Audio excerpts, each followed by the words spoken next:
Two terrorists killed. One Pakistan Army Jawan who was with the terrorists has also been killed 3 days after killing of Pakistan Army Jawan.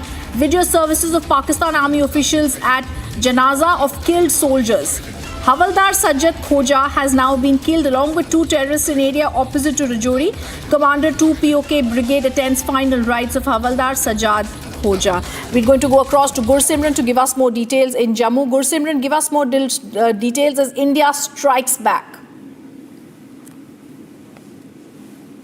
See, India strikes back. This is the first instance that was on the February 8th when the Indian army troops were fired upon from the Pakistani territory. Earlier, it was suspected that it is a group of terrorists who fired at the Indian terrorists. But in the retaliation, it has come into being from our sources within the establishment that two terrorists were killed and one Pakistani regular soldier was killed in the retaliation by the Indian army. This has been confirmed. The soldier is Havaldar Sajjad Khoja, who has been killed in the retaliation of the India, and his Janaza was performed in the Pakistan-occupied Jammu and Kashmir, and it was attended by the Brigadier Masood, who happens to be the commander of two Pakistan-occupied Kashmir Brigade, which they call the Azad Brigade, Azad Kashmir Brigade. The POK Brigade commander, he attended that, and in that message that he gave to the locals, he said that they will be avenging the killing of Sajjad Khoja, which clearly means that he has been killed by the Indian side. So India has made their stand amply clear that if provoked, India will retaliate. We have seen the retaliation on 8th of February. We have seen the retaliation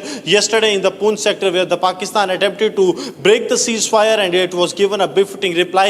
And also this shows that how Pakistani army is abetting and sponsoring, assisting the terrorists to fire at the Indian army soldiers from across the line of control so that they can inflict maximum damage. This means Pakistan army is hand in glove with the terrorists and they are promoting them, pushing them into the Indian territory. And if they fail to push themselves, they help them in targeting the Indian army soldiers on the line of control rhythm.